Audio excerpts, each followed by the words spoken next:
자, 반갑습니다.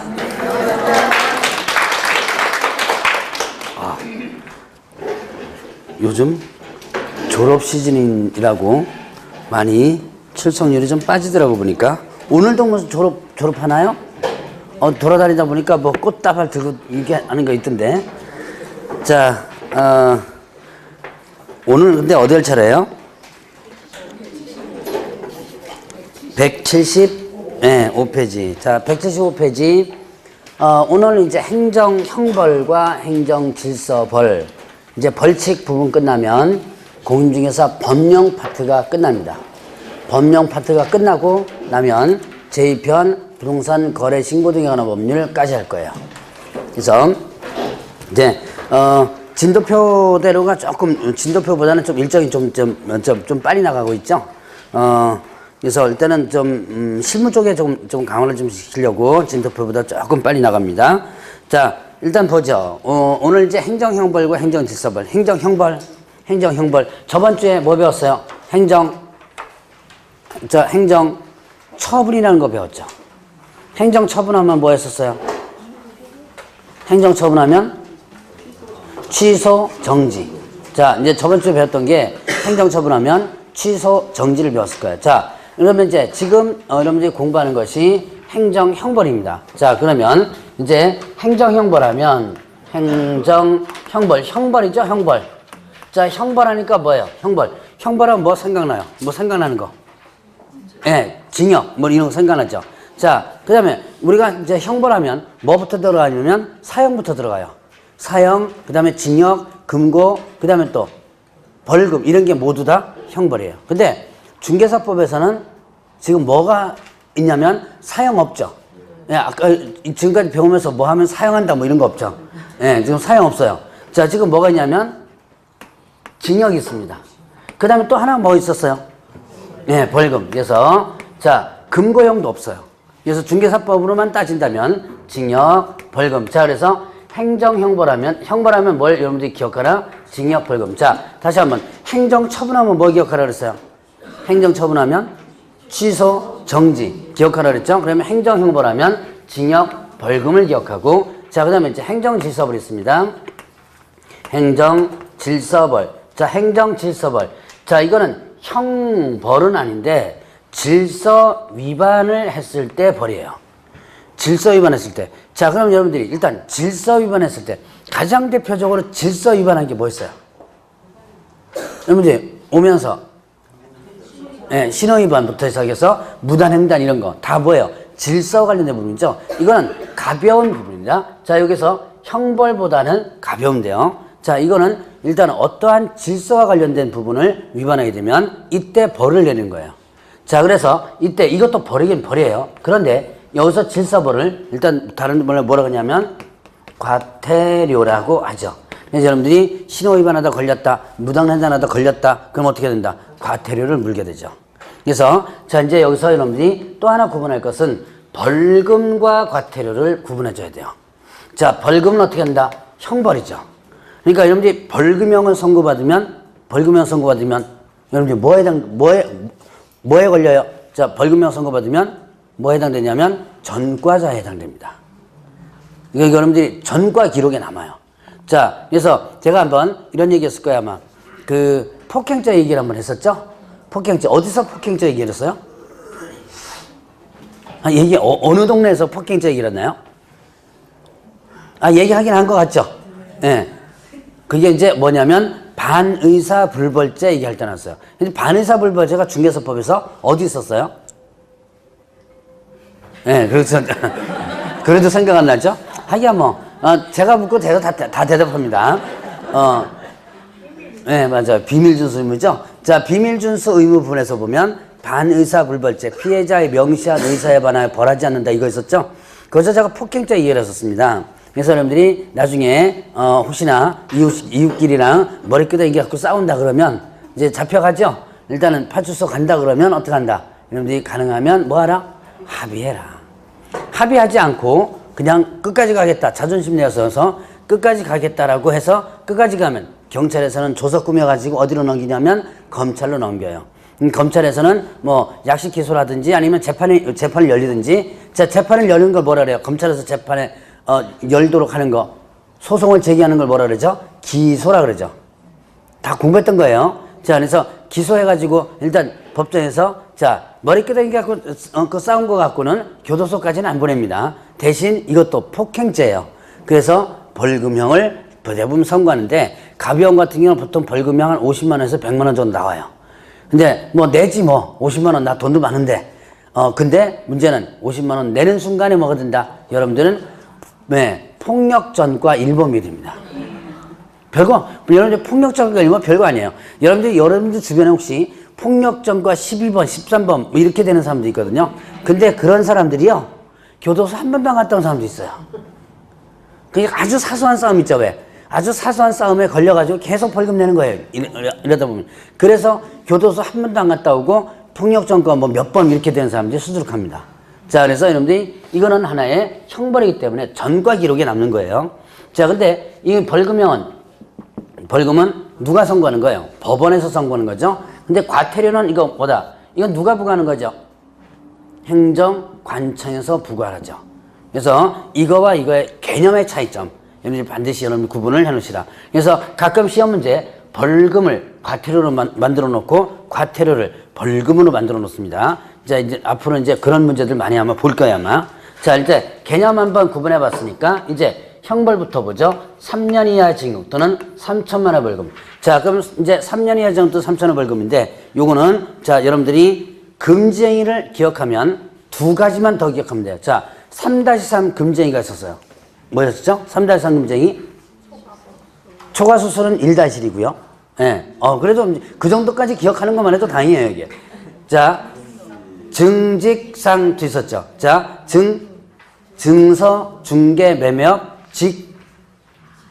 직접거래, 쌍방들이 있었죠. 투기조장. 투기조장은 미등기 전매 중개, 전매제한도 중개 있었죠. 자, 거기다가 무거운 거 2개 올려놨다라고 하면 됩니다. 자, 무등록, 거짓, 부정, 등록, 그리고 나면, 자, 금방 얘기했던 거. 자, 증직상도 있었죠. 뭐예요? 증서, 중개, 증서에 대한 매매업, 그 다음에 또, 직접 거래, 그 다음에 또, 쌍방대리 있었습니다. 쌍방대리, 그 다음에 또, 투기조장. 투기조장행위. 투기조장은, 자, 미등기, 전매를 중개해 주거나, 아니면, 자, 전매가 어떻게 돼요? 제한된 것을 중개를 해주는 등 투기를 조장해 있었어요. 자, 그러니까 여기에 자, 무거운 거 2개 올려놨다. 그리고 금지행위는 반드시 별도로 기억해 놓으라 그랬죠. 제가 금지행위는 반드시 별도로 3-3, 1-1 구분을 해 놓으라 그랬어요. 자, 그래서 증직상도 이렇게 구분을 일단 해보면 됩니다. 그러니까 금지행위를 기억했다는 전제 조건에서는 3-3은 간단해요. 딱 2가지만 더 기억을 하면 돼요. 자, 지금은 다 기억이 안 나겠지만 다 조금 있다가는 기억 한번 나게 할 겁니다. 할 거니까, 자, 다시 한번 3-3은 뭐를 기억하라? 일단 금쟁이, 증직상투, 뭐예요? 증서중개매매, 직접거래, 쌍방대리, 투기조장 부분이 있었죠. 거기다가 무등록, 거짓부정등록. 자, 무등록, 등록 안 하고 중개업하는 자 있고요. 부정한 병으로 등록하죠. 부정한 병으로 등록하면 걸렸다면 형벌이 3-3이죠. 이거는 당연히 또 어떻게 돼요? 등록 취소되죠. 그래서 이거는 절대 등록 취소가 되면서 3-3이죠. 자, 그러면 증서, 중개, 매매, 직접거래, 쌍방대리, 투기조장, 이거는 금쟁이죠. 이 금쟁이는 일단 위반하면 3-3에다가 행정처분이 어떻게 됐어요? 행정처분이 상대 등록 취소. 등록을 취소할 수 있으면서 3-3이에요. 자, 저번 주에 행정처분한 걸 지금 거꾸로 형벌해서 다시 보는 겁니다. 자, 그러면 이제 또 1년 이하 징역 또는 1천만 원의 벌금 보겠습니다. 자, 1-1 부분은 여러분들이 교재에 쭉 순서대로 일단 나와 있는데요. 이걸 이제 관련되는 것을 묶어서 한번 설명을 드리도록 하겠습니다. 자, 일단 양도 대양수, 양도 대여, 그 다음에 양수.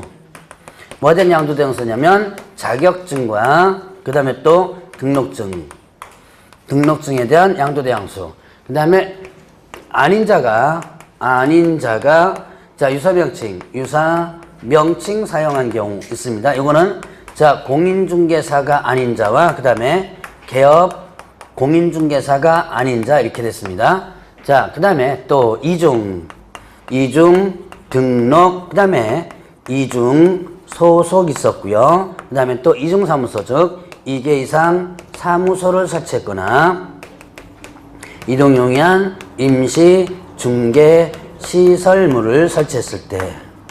자, 그 다음에 또 개업공개사 아닌 자가, 개업 공인중개사가 아닌 자가 뭐였냐면 광고했습니다.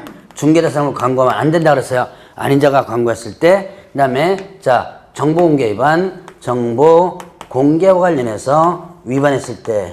요거는 거래정보사업자 거예요. 거래정보사업자 거. 그 다음에 비밀준수 위반, 비밀준수와 관련해서 위반했을 때. 준수 위반. 자, 이렇게 됩니다. 자, 그렇게 되면 4개 남았어요. 자, 이제 이렇게 한번 정리해봤습니다. 4개 남았어요. 4개가 뭐였죠? 4개? 금쟁이. 4개 뭐였죠? 매, 무, 수, 거 있죠? 자, 매 뭐였죠? 중개대상물에 대한 매명. 무등록업자 알면서 의뢰받을 거 명의용, 수, 보수, 초과수 있었죠? 거짓언행. 자, 그래서 중개대상물에 대한 매명. 그 다음에 또 무등록업자 알면서 그로부터 의뢰를 받았거나 명의를 이용하는 행위, 수, 보수에 대한 뭐예요? 초과수수. 초과수수고, 거짓언행. 그 밖의 방법으로 은인의 판단을 그렇지 않은 행위 있었죠. 자, 금쟁이, 매무수거. 자, 요거 금쟁이 여러분들 좀 기억을 해놓으라 했죠. 그래서 금쟁이는 항상 별도로 기억해놔야 돼요. 3월달에는 반드시 요거 암기하도록 제가 할 겁니다. 자, 그러면 뭐죠? 양도대항수, 요 2가지예요. 자격증 양도대항수, 등록증 양도대항수 2가지 묶었습니다. 자격증 양도대하면 어떻게 돼요? 자격 어떻게 되고? 자격증 양도대하면 자격 빌려줬습니다. 자격 취소되죠. 자, 정지가 아니고 자격이 어떻게 된다? 취소됩니다. 자, 그 다음에 등록증 양도되면 등록 취소되죠.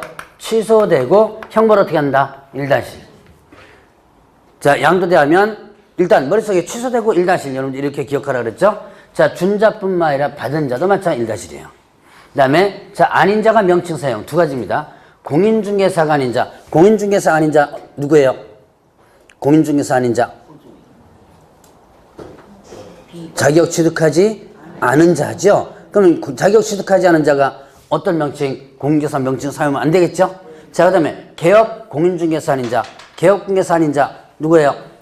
등록하지 않은 자죠. 그러니까 등록하지 않은 자는 공인중개사 사무소, 부동산 중개 또는 이화유사 명칭 사용해서는 안 된다 그랬죠. 자, 2가지. 자, 공인중개사가 아닌 자가 공인중개사 또는 이화유사 명칭 사용했거나 아니면 또 개업 공인중개사 아닌 자가 공개사무소, 부동산 중개 또는 이화유사 명칭 사용했을 때 유사명칭 사용 금지 2가지예요. 요거 위반하면 1-1입니다. 그 다음에 이중 등록, 이중 소속 절대 금지되죠. 이중 등록, 이중 소속 절대 금지된다. 요거 위반하면 개업공개에서 위반하면요. 일단 1-1에다가 자, 이거는 절대 등록 취소 사유가 되면서도 어떻게 한다? 1-1이 되죠. 그 다음에 자, 2개 이상 사무소, 이중 사무소죠. 이중 사무소 설치했거나 이동용이한 임시중개사업 설치합니다. 그러면 어떻게 돼요? 2개 이상 사무소 설치했다. 이동용이한 임시중개사업 설치했다. 그러면 일단 형벌 1-1이고요. 자, 그리고 이거는 자, 절대 등록 취소였을까요? 상대 등록 취소였을까요? 예, 이거는 자, 상대 등록 취소. 이중 사무소 하면 상대 등록 취소를 했죠. 상대 등록 취소 되면서 1-1이에요. 자, 그러면 이제 개업 공개사 아닌 자. 자, 개업 공인중개사 아닌 자는 뭐 하면 안 된다? 중개대상물 광고해서는 안 된다 그랬죠. 자, 개업 공개사 아닌 자가 중개대상물 광고했을 때 1-1. 자, 그 다음에 정보공개 위반. 자, 이거는 거래정보사업자 겁니다. 자, 거래정보사업자는 누구로부터 의뢰받은 정보를 공개하라? 예, 개업 공인중개사로부터 의뢰받은 정보를 공개하라 그랬죠. 의뢰받은 내용과 다르게 공개해서는 안 된다 그랬죠. 그 다음에 또 차별적으로 공개해서는 안 된다 그랬죠. 세 가지. 자, 다시 한번. 거래정보사업자는 누구로부터 의뢰받은 정보? 개업 공개서로부터 의뢰받은 정보 공개해야 되고, 자, 그 다음에 또 의뢰받은 내용과 다르게 공개해서는 안 되고, 그 다음에 차별적으로 공개해서는 안 된다. 요거를 위반하면 1-1. 근데 이거는 거래정보사업자권을 위반하면요, 1년 이하 징역 또는 1천원을 벌금면서 하나 더 있었습니다. 지정이 어떻게 돼요? 취소될 수 있는 사유도 됐었죠. 지정 취소할 수 있으면서 1-1이었죠. 자, 다음에 비밀준수 의무. 비밀준수 의무는 이건 개업공개사 등의 의무였고, 위반하면 1-1. 이건 특별한 죄명이 있었다. 무슨 죄라 그랬어요? 반의사불벌죄 있었죠? 자, 그리고 나면 이제 매무수거. 자, 요거는 금쟁이 1-1이었죠? 이거는 상대 등록 취소 이렇게 되죠. 자, 제가 행정처분과 계속 같이 나갑니다. 힘들더라도 계속 이렇게 연습해 놓으셔야 돼요. 그래야지만 난이도 높은 문제를 풀어나갈 수가 있습니다. 자, 그러면 보죠. 여기서는 금쟁이를 기본적으로 3-3, 1-1 기억했다는 전제 조건 하에서 3-3은 일단은 무거운 거 2개 올려놓으면 된다 그랬죠? 그러면 이제 1-1은 3가지만 기억하면 돼요. 3가지면 어떻게 기억하느냐? 양도되어 나오면 뭐다? 1-1. 양도되어 나오면 1-1. 그 다음에 또 아닌 자가 명칭 썼거나 광고하면 1-1. 그 다음에 또 이중 나오면 1-1. 총 8개가 지금 3개 잡혀요. 자, 다시 한번. 양도되어 나오면 뭐다? 1-1. 뭐 양도되어 있었어요? 자격증, 등록증. 2개 잡히죠? 양수까지 하면 4개가 잡힙니다. 자, 양도되어 나오면 어떻게 한다? 1-1. 그 다음에 또 아닌 자가 명칭 썼거나 광고하면. 자, 아닌 자가 명칭 썼거나 광고하면 어떻게 한다? 1-1. 자, 그래서 아닌 자가 명칭 광고. 그러면 1-1입니다. 그 다음에 이중 나오면, 이중 뭐예요? 이중 등록, 이중 소속, 이중 사무소. 이중 나오면 어떻게 한다? 1-1. 요 3개만 기억하면 1-1은 거의 다 기억해요. 여기 요 정보공개 위반과 비밀준수 의무는 수업 시간에 들은 것만 한 것도 충분히 기억할 수 있을 겁니다. 자, 그러니까 달달달 외우려고 하지 말고 여러분들이 이렇게 연상해서 기억을 해놓으시라. 단 제가 지금 얘기했던 전제 조건은 뭐를 완벽하게 기억했다는 전제 조건이에요? 예, 금쟁이 3-3과 1-1을 기억했다는 전제 조건 합니다. 전제 조건 하에서 기억날 거야. 나중에 지겹게 할 거니까 나중에 기억날 겁니다. 아마 5월달 6월달 되면 또 하냐 소리 나올 겁니다. 아마. 자, 그래서 그 전제 조건 하에서 이렇게만. 자, 다시 한번 1-1 보죠. 뭐 나오면요? 양도돼 나오면 1-1이다. 그 다음에 또 아닌 자가 명칭 썼거나 광고하면 1-1. 그 다음에 이중 나오면 1-1. 이중 뭐예요? 이중 등록, 이중 소속, 이중 사무소. 그럼 요렇게 제가 3가지만 기억하면 8가지가 잡힌다. 자, 그러면 이제 이렇게 해서 형벌 부분을 한번 정리해 봅니다. 쉬워요, 형벌. 이거 머릿속에 들어가기. 여러분들은 안 쉽겠죠?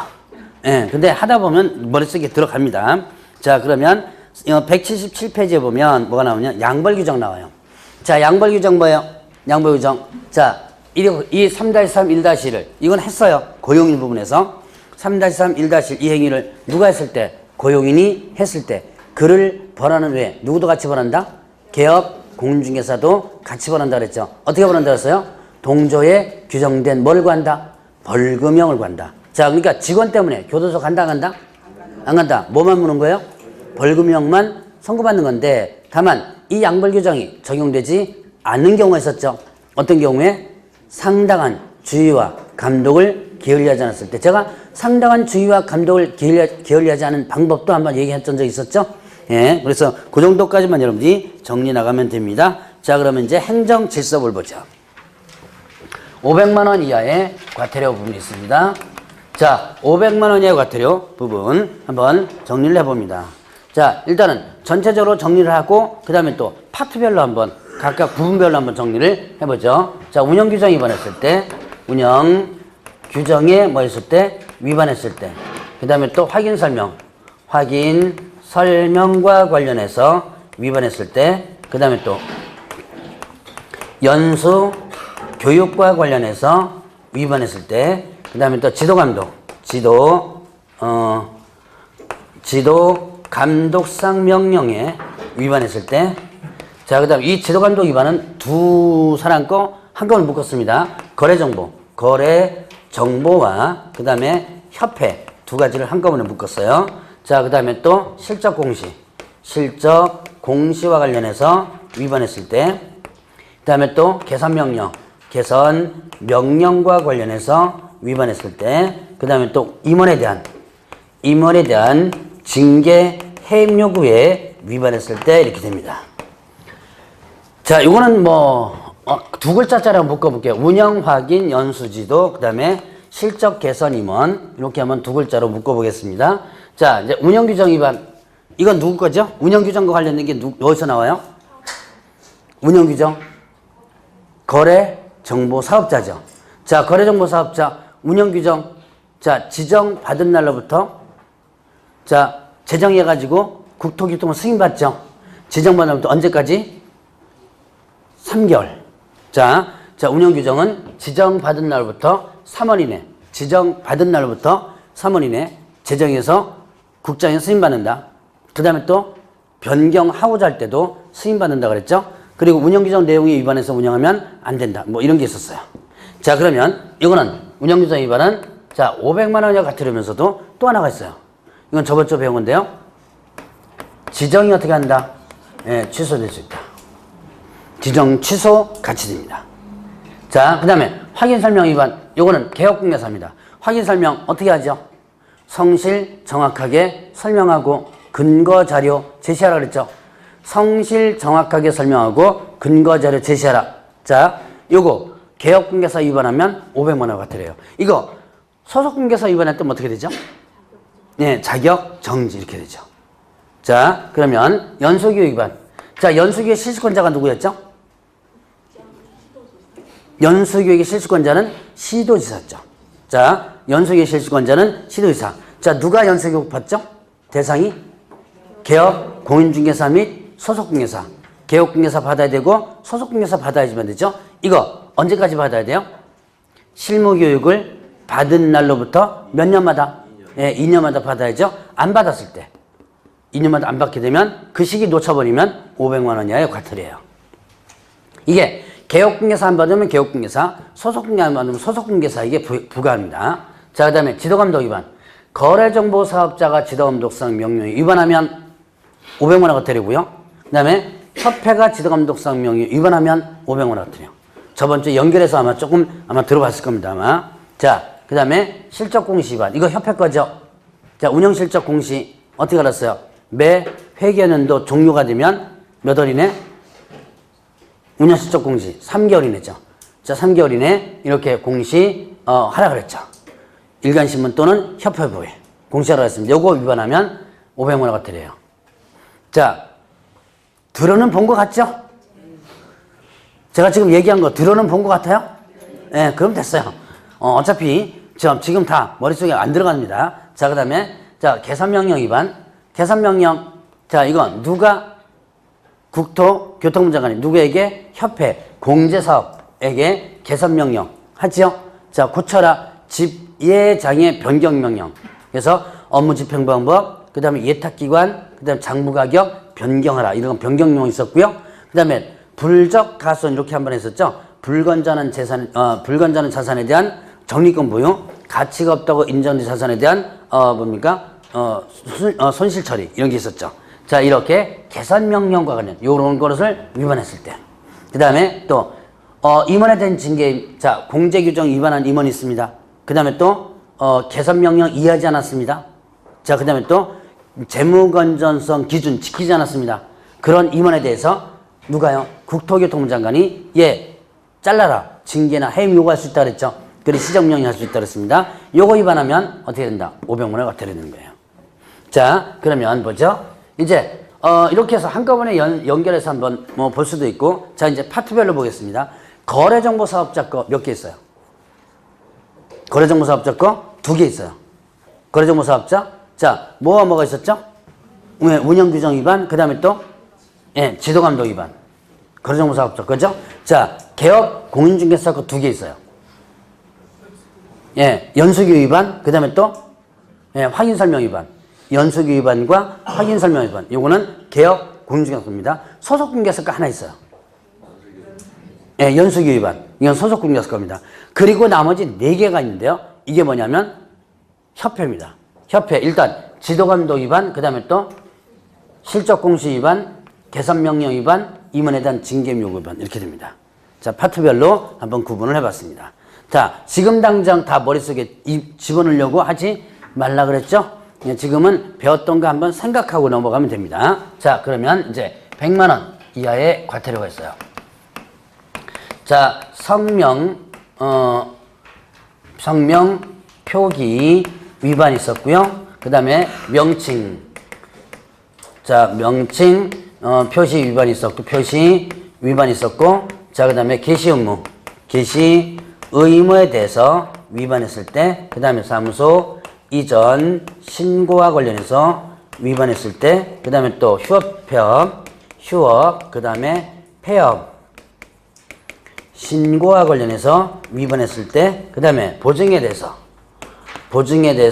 설명하지 않았거나 보증에 대한 증서, 사본, 교부하지 않았을 때, 그 다음에 반납을 하지 않았을 때, 자, 여기는 자격증과 그 다음에 또 등록증 이렇게 됩니다. 요것도 이제 앞에 글자 2가지로 성명, 명칭 게시, 이전 휴업, 보증 반납 이렇게 한번 구분해 봅니다. 자, 일단은 2글자짜리 한번 동원해 쳐봤고요. 자, 성명 표기 위반. 성명 표기. 자, 개업 공개사는 일단 어떻게 하나? 5개 광고물에 뭐라 했어요? 성명을 표기하라 그랬죠. 등록증이 기재된 성명, 그 다음에 법인의 주된 사무소는 대표자, 분사무소는 책임자 성명 표기하라 그랬고, 인식할 수 있을 정도 표기하라 그랬죠. 자, 요거 표기 안 하면 100만 원이야 과태료예요. 그 다음에 또, 자, 광고시 2개입니다. 광고시. 자, 개업공개사가 중개대상물 광고할 때, 성명 등을 표기하라 그랬죠. 자, 이건 4가지예요. 성명 등 표기라. 성명, 그 다음에 소연 이렇게 했죠. 성명, 명 뭐죠? 명칭, 사무소 명칭이죠. 소재지, 연락처. 자, 4가지. 다시 한번 광고시에, 자, 뭐예요? 성명, 명칭, 소재지, 연락처. 자, 글자 한 글자 요거만 외우면 안 된다 그랬습니다. 항상 여러분들이 공부할 때 연습해 놔야 돼요. 자, 요거만 해놓고 다 외웠다가 아닙니다. 이러면 절대로 안쪽에 그 기억이 안 나요. 항상 연습을 해놓으시나. 자, 이제 이 4가지를 표기해라. 표기 안 하면 100만 원이 같아요. 자, 그러면 명칭 표시 위반이 있었습니다. 자, 이거는 개업공개사, 공인중개사와 그 다음에 부칙개업공개사 2가지인데요. 자, 개업공개사는 어떤 명칭 쓰라 그랬어요? 명칭 사용 위반, 명칭 표시 위반, 명칭 사용 위반 이렇게 표시하는데, 자, 일단은 어떤 명칭 써라. 개업공개사는 공인중개사 사무소, 부동산 중개, 공인중개사 사무소라든가 부동산 중개 쓰라 그랬죠. 자, 근데 부칙은요, 이 중에서 뭐 쓰면 안 돼요? 공인중개사 사무소 쓰면 안 되죠. 그러니까 부칙은 부동산 중개만 쓰는 거죠. 자, 이렇게 개업공개사가 공개사무소, 부동산 중개 안 썼을 때, 부칙이 공개사 사무소 썼을 때, 요때 100만 원이 과태료예요.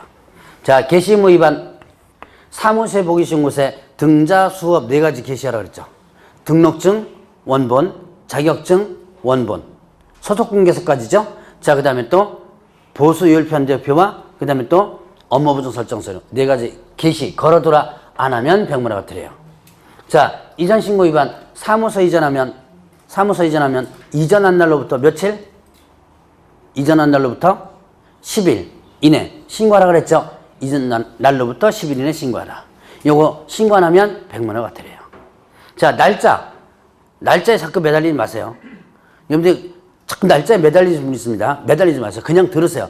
듣고 보고 자꾸 하다 보면 자연스럽게 머릿속에 남습니다. 자, 그 다음에 휴업하고자 할 때, 폐업하고자 할 때, 사전이죠. 업무 재개하고자 할 때, 기간 변경하고자 할 때, 하고자죠.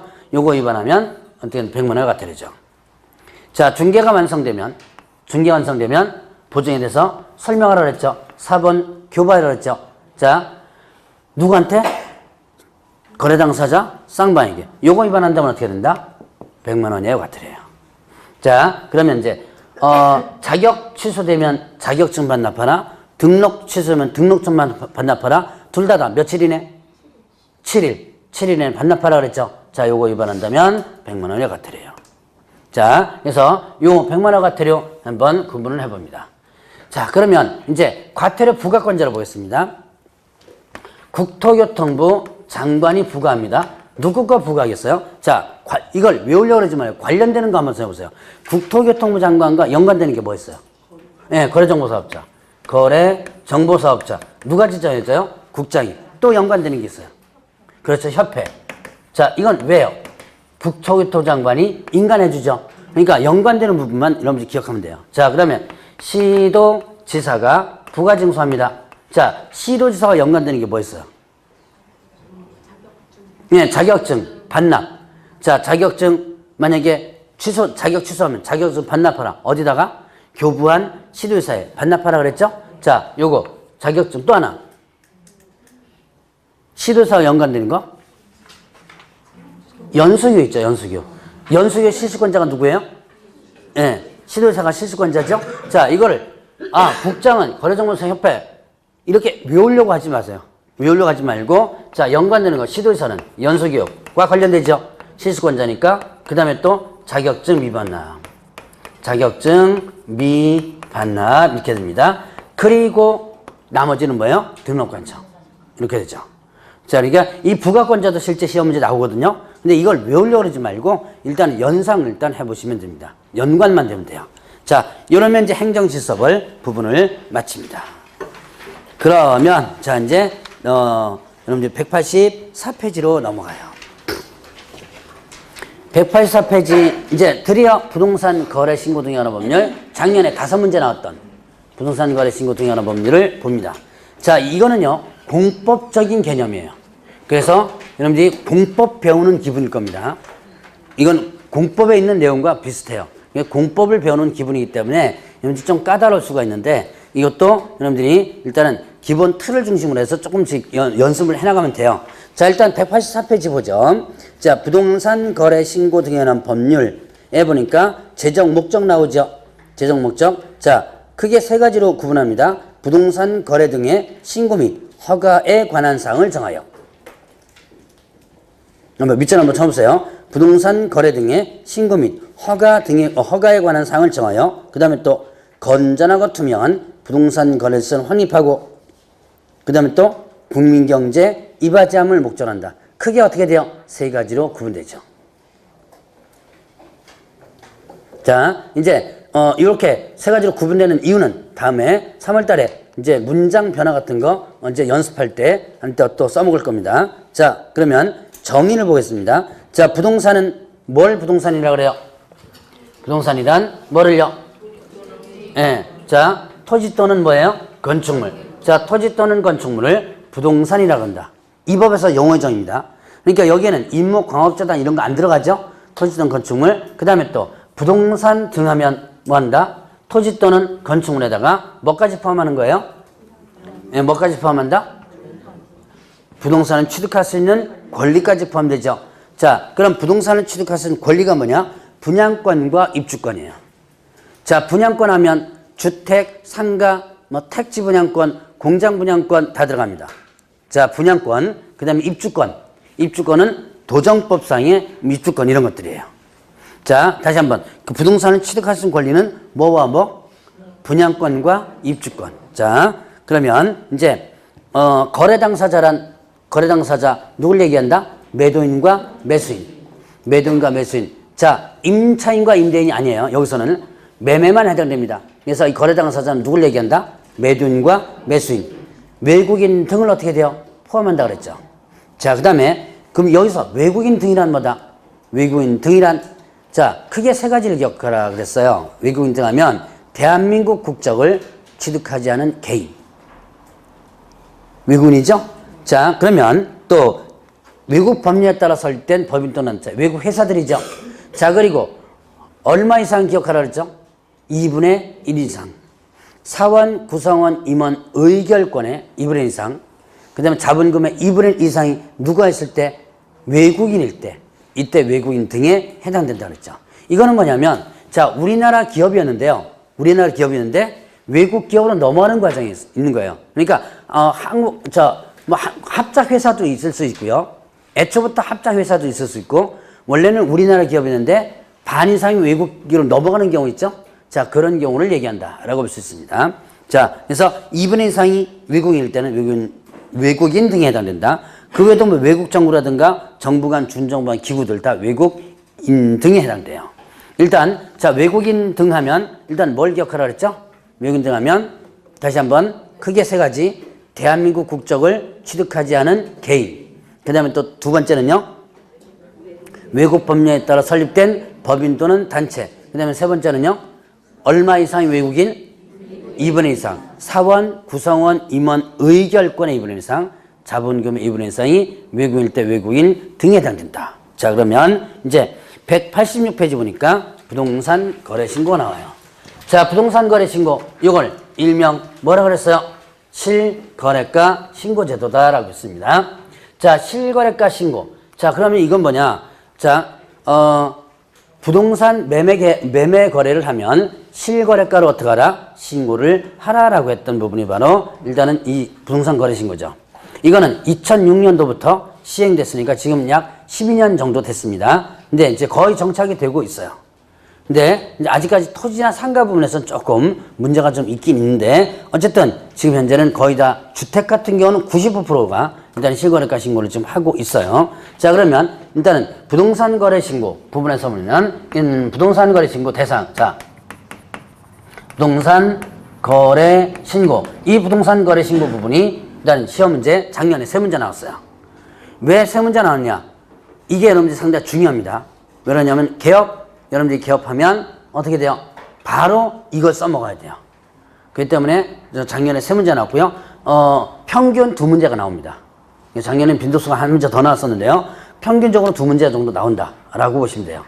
자, 그러면 부동산 거래 신고는 일단은 신고 대상을 보면요. 대상은 자, 부동산 등에 대한 뭐가 체결되면 매매 계약이 체결되면 자, 이때 부동산 등이란 뭐 했었죠?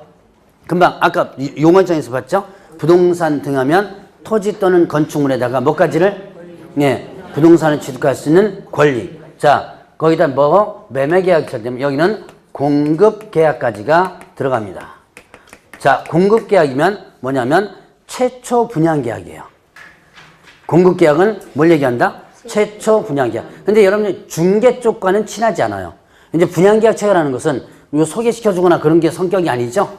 그래서 이거는 최초 분양 계약은 중개와는 친하지 않지만 그래도 일단 뭐 대상이 된다? 일단 부동산 거래 신고 대상이 돼요.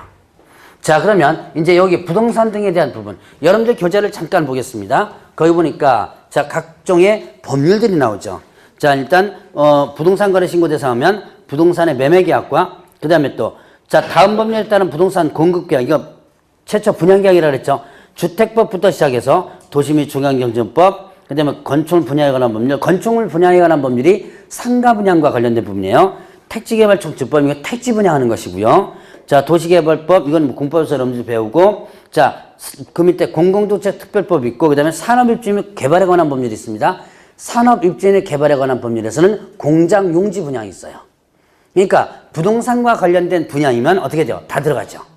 자, 그러면 또 하나 여기 보니까 그 밑에 이제 다음 언어에 해당하는 지위에 대한 매매 계약. 자, 거기서 기억해 보니까 부동산을 공급받아 선정된 지위 이게 뭐예요? 분양권이에요. 자, 기억에 자, 부동산에 대한 공급 계약을 통하여 부동산을 공급받을 차로 선정된 지위. 공급 계약이 뭐라 그랬어요? 최초 분양 계약이라고 그랬죠. 그러니까 거기에 대한 지위니까 분양권이에요. 자, 그러니까 분양권이 거래되려면 기본적으로 뭐가 된다? 분양 계약이 체결돼 줘야지만 되죠. 자, 각종 법에 대한 그 위의 법과 같죠? 자, 그 다음에 니은 부분 보세요. 니은이 입주권입니다.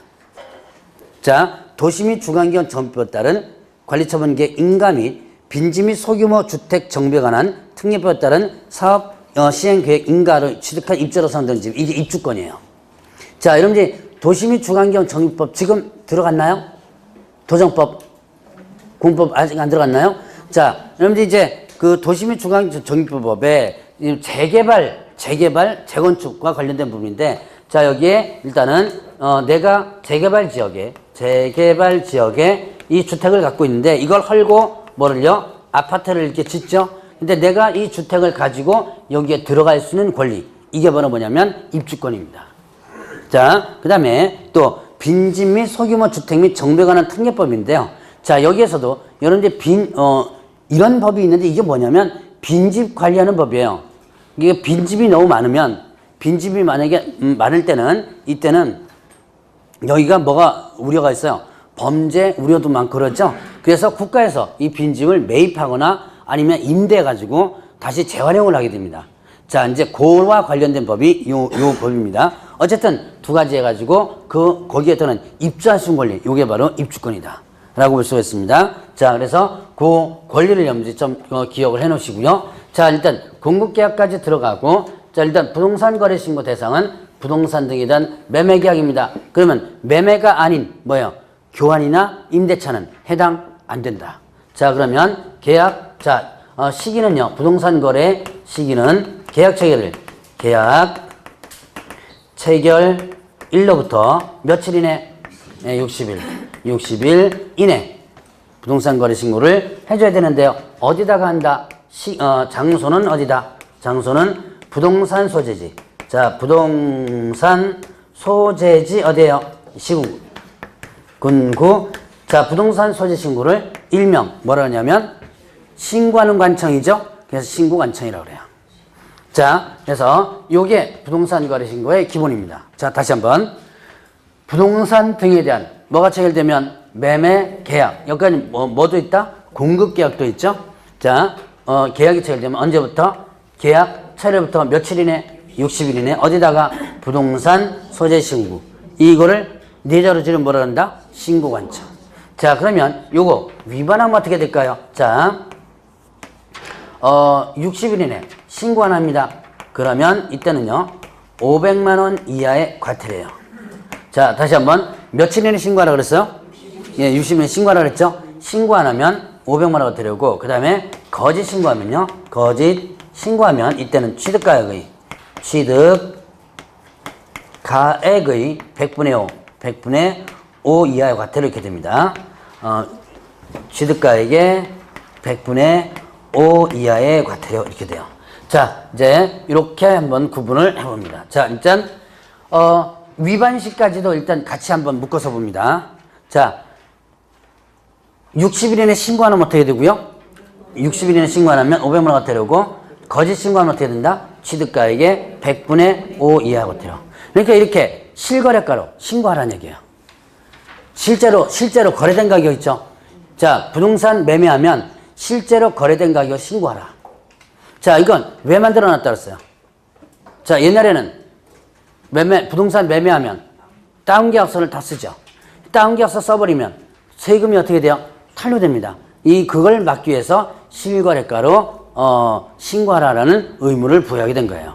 그러면 이때 신고 의무자를 보죠. 신고 의무자는 크게 보면 거래 당사자와 개업 공개사로 일단 나눠집니다. 자, 거래 당사자의 의무가 있습니다. 자, 거래 당사자 의무.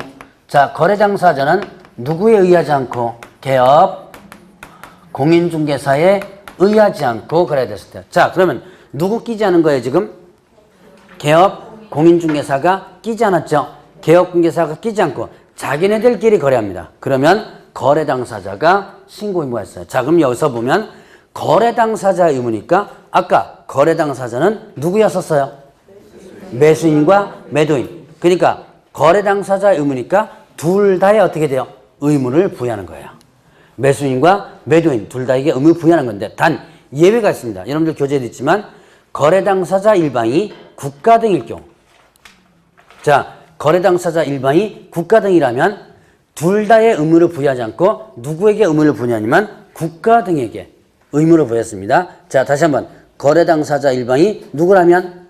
국가 등이라면 국가 등이 단독으로 신고하도록 해야 한다. 단독으로 신고해야 한다 그랬습니다. 그러면 여기서 이제 국가 등이 뭐냐부터 일단 봐야죠. 자, 국가 등이란, 자, 상황에 따라서 조금씩 틀리지만 여기서는 그냥 통일시켜서 한꺼번에 제가 얘기할 겁니다. 자, 국가 등은 국가, 지자체, 공사, 공공기관 이렇게만 기억하시면 돼요. 자, 다시 한번 국가 등은 뭘 얘기한다? 국가, 그 다음에 지자체, 공사, 공공기관. 공사, 공공기관. 자, 앞으로 국가 등이라는 용어가 계속 나올 텐데요. 국가 등이라는 용어가 계속 나옵니다. 그런데 국가 등 하면 머릿속에 그것만 기억하면 돼요. 국가, 지자체, 공사, 공공기관 요거만 쭉 기억하면 됩니다. 상황에 따라서 보면요. 어떤 공사가 여직은 들어가고요. 여기는 안 들어가고 막 그런 게 있어요. 근데 그거 제가 강의 안 할 겁니다. 뭐 그것까지 여기서는 어떤 공사 빠진다. 여기서는 어떤 공사 들어간다. 뭐 이런 거 시험 문제 안 나와요.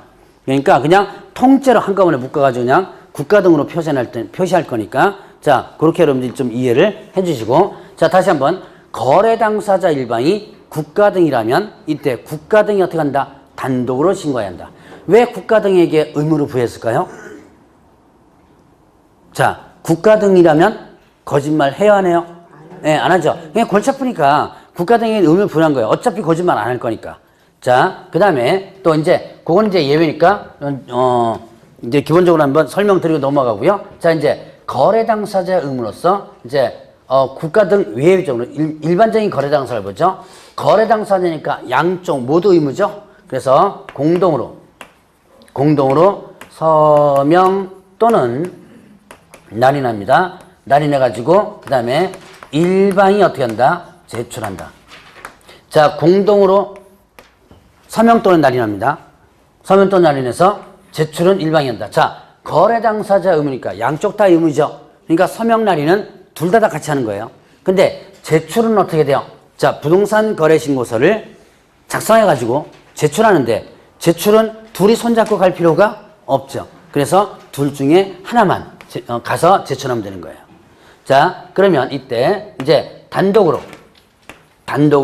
신고할 수 있는 경우가 있습니다. 어떤 경우냐면 일방이 신고를 한다면 거부한다면 자, 일방이 신고를 거부한다.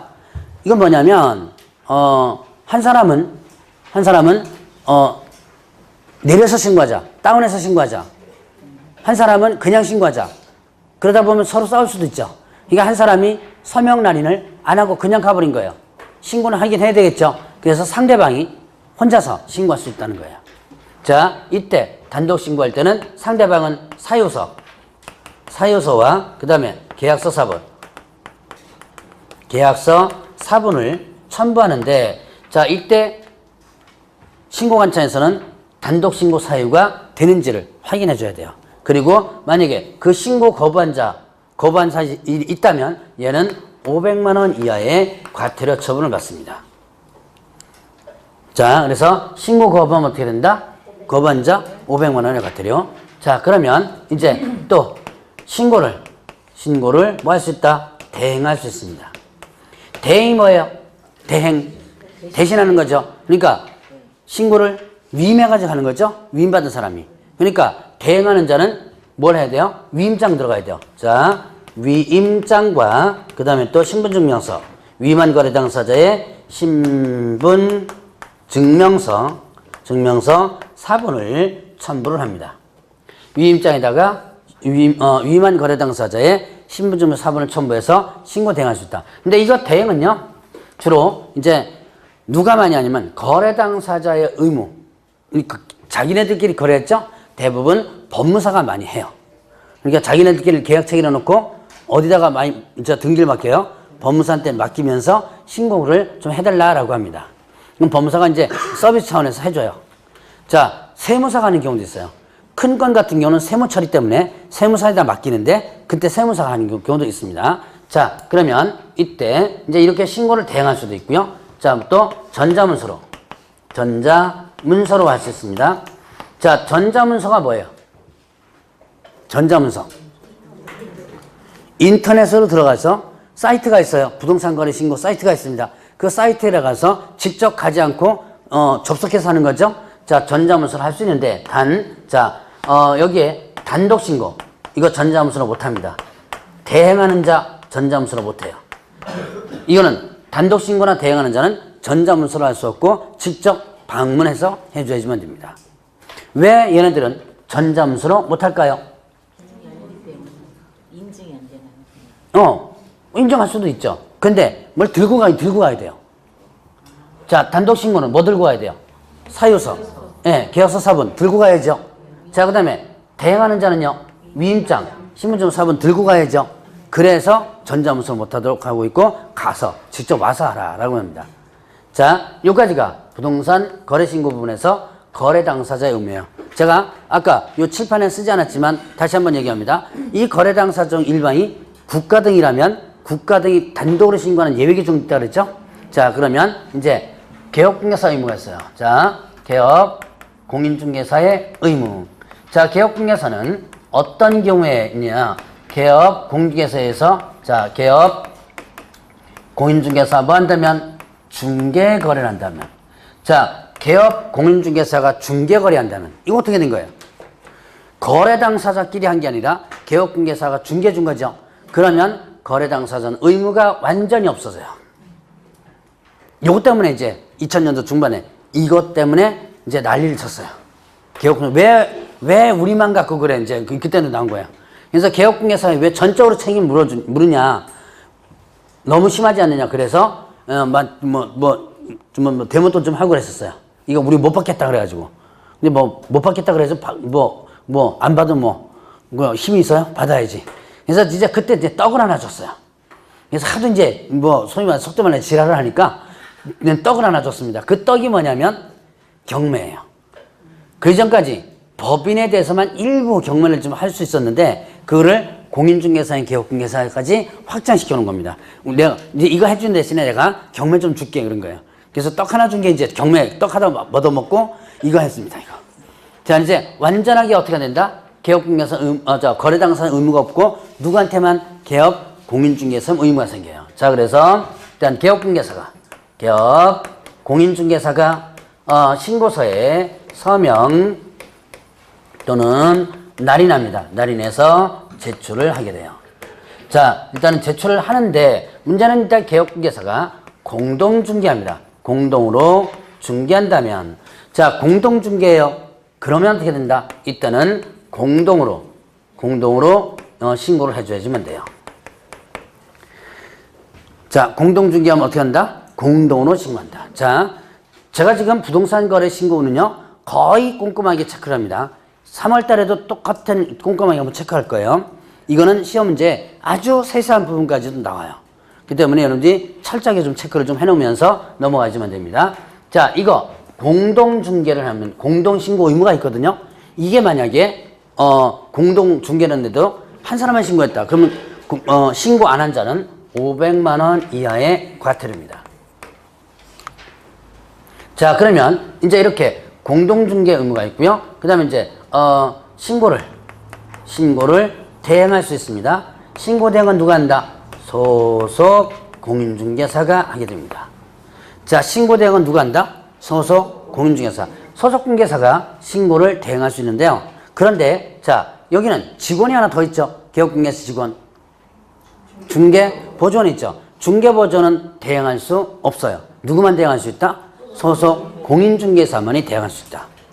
자, 여기 거래 당사자일 때는요 아무나 대행 가능합니다. 위임장만 받으면. 그러나 여기는 소속 공인중개사 대행할 수 있고요. 위임장 이거 갖고 가진 않아요. 왜냐? 직원이 하는 거기 때문에. 자, 그런데 전자문서로도 할 수 있어요. 그런데 누구는 못한다? 대행하는 자. 전자문서로 못합니다. 자, 대행하는 자가 누구예요? 지금 개업 공인중개사 대행하는 자는 누구예요? 소속공개사죠. 그럼 소속공개사는 직접 방문 신고해줘야 돼요. 근데 자, 아까 여기서 보죠. 자, 대행하는 자 단독 신고 전자문서로 못한다 그랬죠. 그 이유를 제가 뭘로 댔어요? 네, 서류. 자, 대행하는 자 위임장 신분증 4번 이거 들고 가야 되기 때문에 전자문서로 못한다 그랬죠. 근데 소속공개사 보면 위임장 신분증 4번 안 들고 가요. 그냥 신분증 들고 가고요. 자기 신분증. 자, 그 다음에 또 신고서만 들고 갑니다. 그러면 전자문서도 할 수 있는데 왜 못하느냐? 이거는 자, 여러분들 소속공개사 체험하면 뭐 해줘야 돼요? 신고해줘야죠. 며칠이네? 언제까지? 업무 개시 전까지 신고를 해야죠. 자, 만약에 소속공개사청에서 100%가 신고가 다 돼 있다면 아마 전자문서로도 가능할 거예요. 근데 신고가 안 돼 있는 소속공개사였죠. 그럼 전자문서로 하게 되면요. 떠요, 이름이. 자, 개업 공인중개사가 전자문서로 하죠. 그러면 어떻게 한다? 이제 이름 입력하고 주민등록 하면 개업공개사는 사실이 뜹니다. 근데 소속공개사 다 입력하면 소속공개사는 사실이 떠야죠. 예, 그래야지만 이게 전자문서가 가능하겠죠. 그런데 입력해서 올라가면 소속공개사 안 뜨죠. 왜? 신고가 안 돼 있는 사람이 많으니까. 자, 물론 신고되어 있는 사람은 뜨긴 뜨는데 신고 안 되는 사람은 안 뜹니다. 그렇기 때문에 어떻게 된다? 아예 들고 나와라. 그래서 방문 신고만 하도록 하는 거예요. 그러니까 신고가 100% 돼 있지 않기 때문에 이런 문제가 발생합니다. 자, 여기까지가 이제 개업공개사의 의무예요. 자, 그러면 이제 거래 당사자 의무와 개업공개사 의무를 한번 봤고요. 자, 그러면 여러분들 교재에 뭐가 나오냐면 190페이지 자금 조달 계획, 입주 계획 나오는데 좀 쉬었다 하시죠.